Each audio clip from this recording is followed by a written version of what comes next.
Nyarlathotep by H.P. Lovecraft. Nyarlathotep, the crawling chaos. I am the last. I will tell the audient void. I do not recall distinctly when it began, but it was months ago. The general tension was horrible.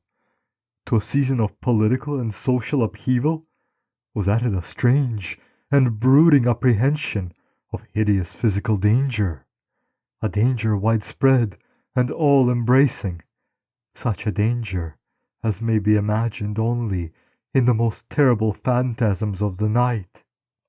I recall that the people went about with pale and worried faces, and whispered warnings and prophecies which no one dared consciously repeat or acknowledge to himself that he had heard.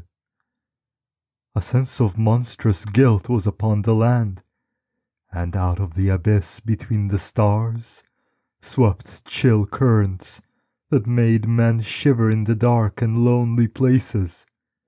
There was a demonic alteration in the sequence of the seasons. The autumn heat lingered fearsomely, and everyone felt that the world, and perhaps the universe, had passed from the control of known gods or forces to that of gods or forces which were unknown. And it was then that Nyarlathotep came out of Egypt. Who was he? None could tell, but he was of the old native blood, and looked like a pharaoh. The fellahin knelt when they saw him, yet could not say why. He said he had risen up out of the blackness of 27 centuries, that he had heard messages from places not on this planet. Into the lands of civilization came Nyarlathotep, swarthy, slender, and sinister, always buying strange instruments of glass and metal and combining them into instruments yet stranger. He spoke much of the sciences, of electricity and psychology, and gave exhibitions of power which sent his spectators away speechless, yet which swelled his fame to exceeding magnitude.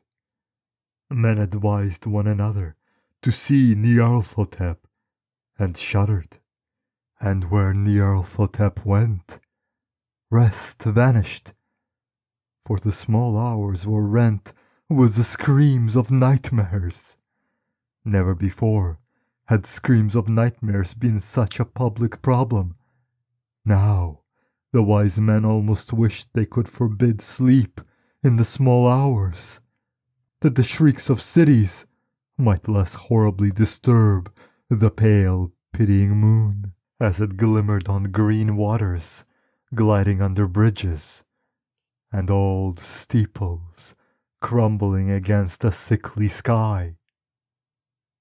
I remember when Nyarlathotep came to my city, the great, the old, the terrible city of unnumbered crimes. My friend had told me of him, and of the impelling fascination and allurement of his revelations, and I burned with eagerness to explore his utmost mysteries.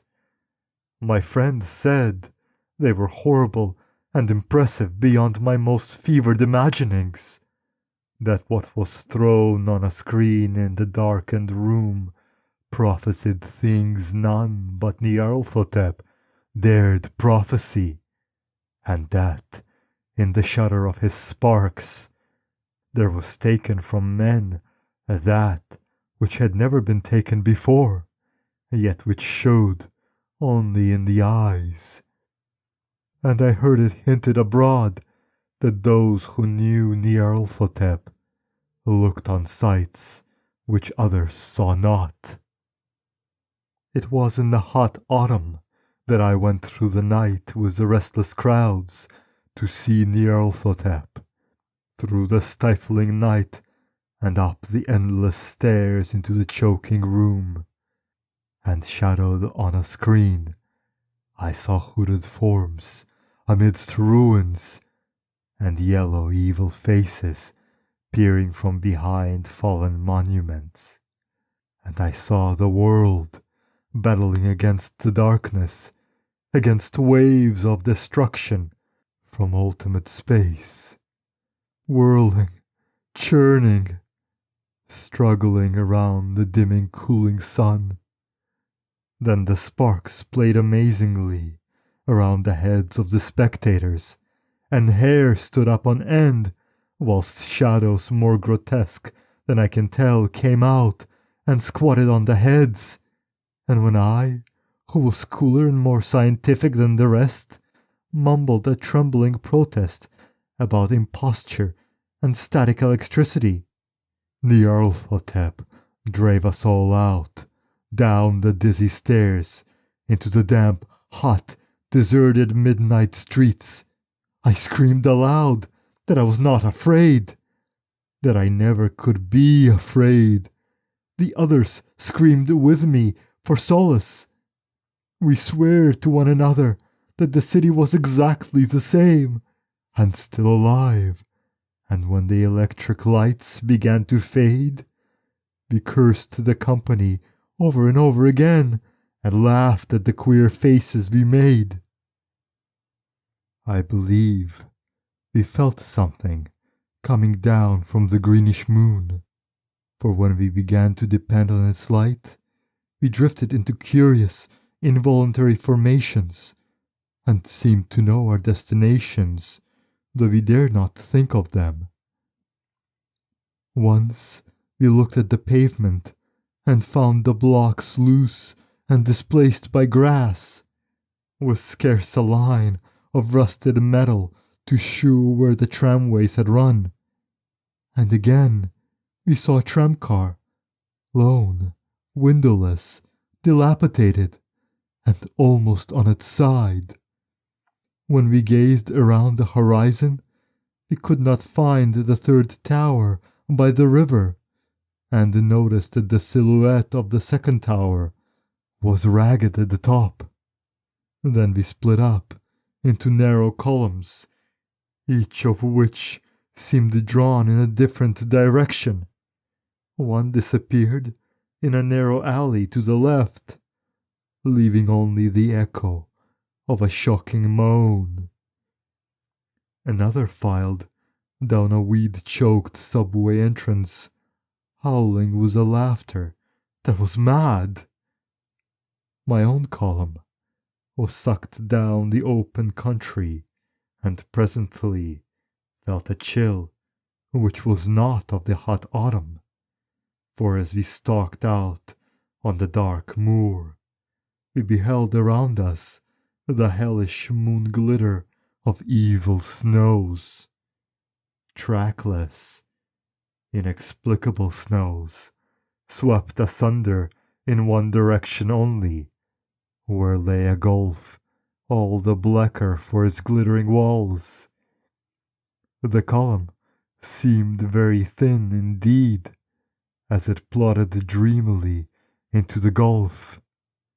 I lingered behind, for the black rift in the green-litten snow was frightful, and I thought I had heard the reverberations of a disquieting wail as my companions vanished. But my power to linger was slight, as if beckoned by those who had gone before. I half floated between the titanic snowdrifts, quivering and afraid, into the sightless void of the unimaginable. Screamingly sentient, dumbly delirious, only the gods at war can tell. A sickening, sensitive shadow, writhing in hands that are not hands, and whirling blindly past ghastly midnights of rotting creation corpses of dead worlds, with sores that were cities, charnel winds that brush the pallid stars and make them flicker low.